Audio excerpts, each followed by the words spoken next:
제119대 미국 의회에서 상원 외교위원장으로 선출된 제임스 리시 상원의원이 우크라이나 전쟁과 관련해 북한 병력을 이용한 러시아의 확전을 강하게 비판했습니다.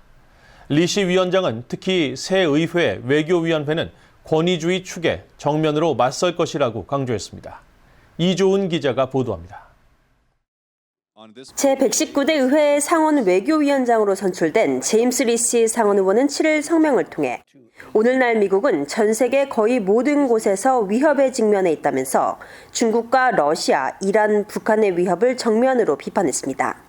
특히 푸틴은 중국 정부의 지원을 받아 우크라이나에 대한 폭력적인 공격을 계속 이어가고 있고 최근에는 러시아를 위해 싸울 북한군 10,000명 이상을 수입해 전쟁을 계속 확대하고 있다고 지적했습니다.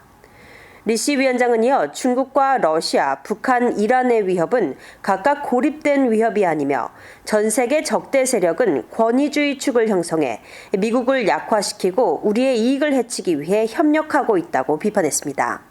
그러면서 119대 의회에서 상원 외교위원회는 이 같은 권위주의 축의 정면으로 맞설 것이라고 강조했습니다.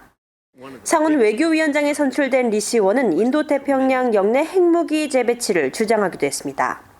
리시 위원장은 상원 외교위 공화당 안사 시절인 지난해 8월 VOA 인터뷰에서 중국과 러시아, 북한의 핵 역량 강화를 지적하면서 확장 억지력 강화를 위해 태평양 정구의 핵무기 재배치를 고려해야 하며 이 문제를 동맹국들과 논의하는 것이 금기시돼서는 안 된다고 밝혔습니다. 한편 상원 외교위원회는 이날 위원회에 배정된 의원들의 명단을 발표했습니다. 도널드 트럼프 대통령 당선인의 측근 중 한 명으로 트럼프 1기 행정부 당시 일본 주재 대사를 지낸 공화당의 빌 해거티 의원과 민주당의 크리스 쿤스, 팀 케인, 크리스 벤 홀런 의원 등 13명은 지난 회기에 이어 외교위 활동을 이어가게 됐습니다. 상원 외교위원회에 새로 배정된 인사는 공화당의 테드 크루즈, 릭 스컷, 존 코닌 의원과 민주당의 타미 더거스, 제키 로젠 의원 등 9명입니다.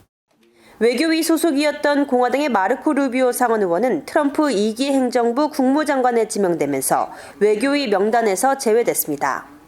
한국계 미국인으로는 처음으로 상원 의원에 선출된 민주당의 앤디 킴 의원은 상무위원회와 국토안보위원회, 보건교육노동위원회를 비롯해 제재 문제 등을 다루는 은행, 주택도시문제위원회 등 4개 위원회에 배정됐습니다.